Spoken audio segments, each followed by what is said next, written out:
do on their big day. They said to talk about whatever I want for as long as I want. I chose to spare you that. I first met Ben in 2001 after joining the Hawaii Show, which was a vaudevillian circus sideshow of an air guitar band. Yeah. Ben later told me that he did not think much of me when I first joined him, but here I am. So much for first impressions. I always thought you were sweet, man. Alright, I lost my place. The first year we played together involved 2 world tours. I use that term loosely. There was at one point we could actually see Canada, I think. And there was countless local shows, and in the end we became pretty good friends. The first time I met Kristen was back in 2005 at the Uptown Bar and Cafe in Minneapolis where she worked. I believe she just started there, and she was introducing herself to everybody on what seemed like a goodwill tour, to all the regulars. I was quite impressed with her overt niceness and bubbly personality. We never really talked or hung out much outside of the Uptown until she started dating Ben in 2009, when the bar was about to close for good. And during its last night open, the Hawaii Show played a farewell set. We made a couple of promo videos before the final night, and one of the videos starred Ben as he was the size of Godzilla, and he laid waste to Minneapolis in response to the closing of the bar and controversy involved. I remember hearing Kristen comment on Ben's video, and she said something to the effect of, "You guys are super funny, but I really like Ben's video." I was thinking to myself, "Wow, she's kind of crushing on Ben." Yeah, I was right. It seemed as though once Ben and Kristen began dating, it was only a few months when the decision was made to move to Arizona. It was decided that Kristen would leave first and Ben would follow a few weeks later. Kristen began to grow nervous that Ben was not going to move out to the desert. Ben knew he was going all along and started receiving reports of home invading scorpions. Promptly attached an overloaded trailer to his rusty high mileage Taurus and hit the road. Burnt his transmission out before he hit Sioux Falls. Luckily for Ben, Scott, his good friend, lives in Sioux Falls, and he came and got him, got a truck, and continued on his journey. Upon his arrival, he promptly established himself as the Scorpion Whisperer. Kind of like a horse whisperer with Robert Redford, except it's Ben, and the horses are scorpions. How you guys do it? Once everybody was settled in, Ben and Kristen, their 2 children, Ethan and Mara, started to forge the bonds of what would become their new family. Now here we are today, about to seal a deal with the bond of marriage. It's funny, the river of life, that is, how it can change the course of your future from the smallest obstacle to largest hindrance. It's strange to imagine the path that we've all taken to get to this point. The tragedies, the triumphs, the happiness, the heartbreak, all these things guided you on your journey down the winding river, leaving you with the question, is it destiny or is it happenstance? Is it both? Or does it really matter what it is at all? Perhaps it's simply the never-ending river of life. Well, now recite some words from the great 20th century singer-songwriters, the Brothers Gibb.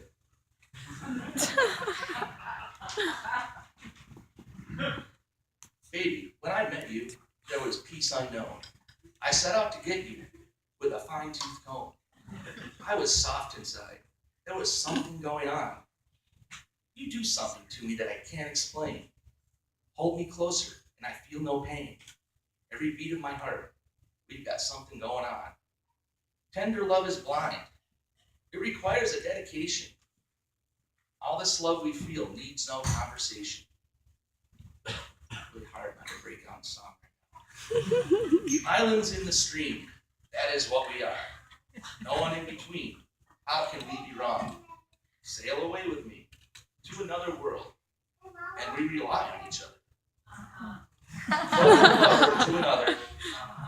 Let's get you kids married.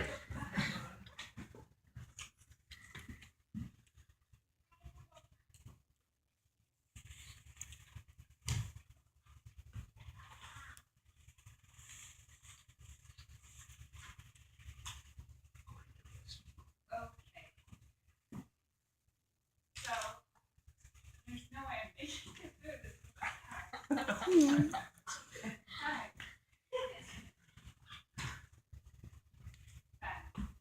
have said a million times in the wedding ceremony that the person they're about to marry is their best friend or the greatest person they've ever met. And these things are true, and yet they fail to capture the true awesomeness that is Ben Banks. The truth of the matter is that joining a ready-made family is hard work. I have both been a step-parent and also talked with people in similar situations. And it is really, really difficult to not only get to know someone you just met, but also get to know their kids and gain their love and acceptance at the same time. At times, it can be an enormous task. It can feel insurmountable. Multiply that by 10 when two of the people involved are literally the most stubborn people you've ever met. Most people would find this to be unrewarding, but not you. You walked into our family with confidence, patience, and grace. Not once in 5 years have you said to me, "This is too hard, this is not fair, or this is not what I was expecting." Even while sleep deprived, working full time, going to school, tired from holiday shoppers, on edge, grumpy. Instead of saying those things, you choose instead to say things like, "How's your science project going? Do you need help?" Or, "It's going to be okay, just be patient." That's the most amazing thing about you. You have an ability to look adversity in the eye and meticulously and persistently work to overcome it, all the while remaining undaunted, optimistic, and even cheerful. If life were the task of climbing Mount Everest, everyone around you would be thinking about how much their feet hurt, how terrible the weather is, and you would be cheerfully climbing up the mountain, talking about all the different ecosystems that you're and just keeping towards your goal. Meanwhile, telling us stories about the dynamic wrestling duo of the natural disaster. Tying nonsense and science in together seamlessly in the way that you do. You are unstoppable in this crazy, amazing, beautiful way that has literally changed my life. It's so captivating and so wonderful that nothing I can say can do it justice. I admire you for it, and I always want to have the privilege of being near you so I can continue to learn from you. It's for these reasons that I want to spend the rest of my life with you. And so, with that in mind, I make these vows. First, foremost, and most importantly, I vow to always defend your honor when someone says you look like that guy from LMFAO. He's so ugly.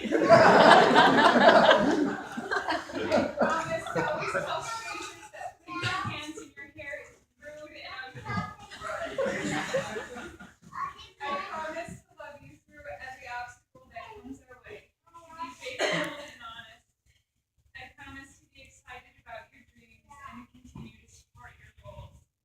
I promise to treat you as a person I respect and admire with my words and my actions. I promise to be your partner in life and for every slow skate from now until we can't skate anymore.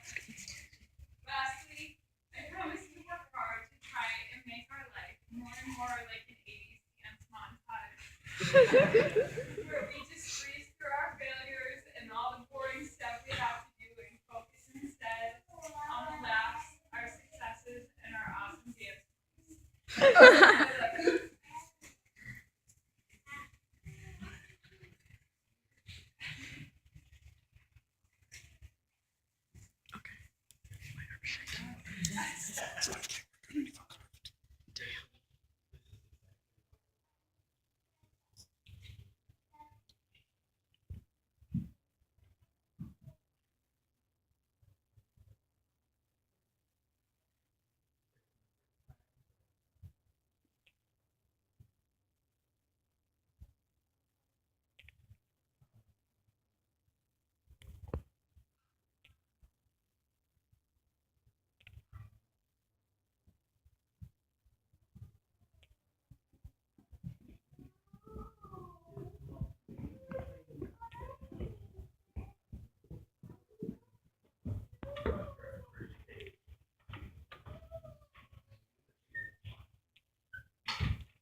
You are undaunted by any task that comes up to you. You just keep going. Not told no, you won't be told that it cannot happen. You will make it happen with just your will. And I draw on a perfect companion. First, kept me where I am. And every day, I'm more better person. With that, I promise to always be there. Be there when things are tough. I always try to keep you feel.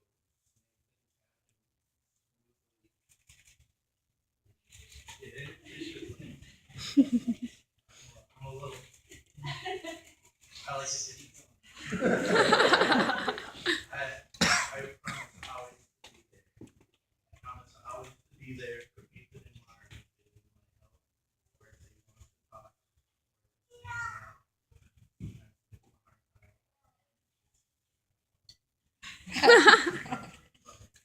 I very much appreciate you opening your home and your family and inviting me and giving me this opportunity to truly be there.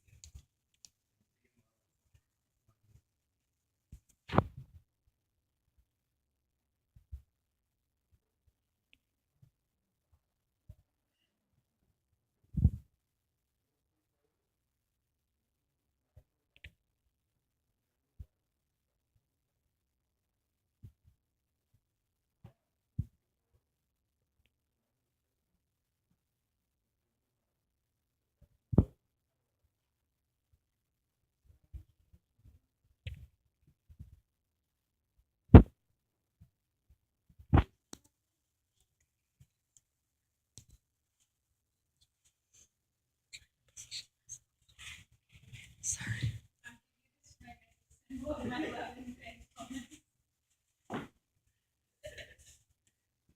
I give you this ring.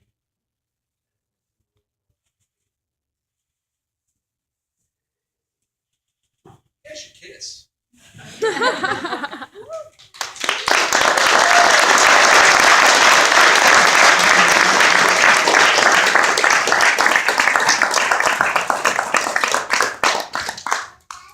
Before the ceremony ends, I'd like to say that bride and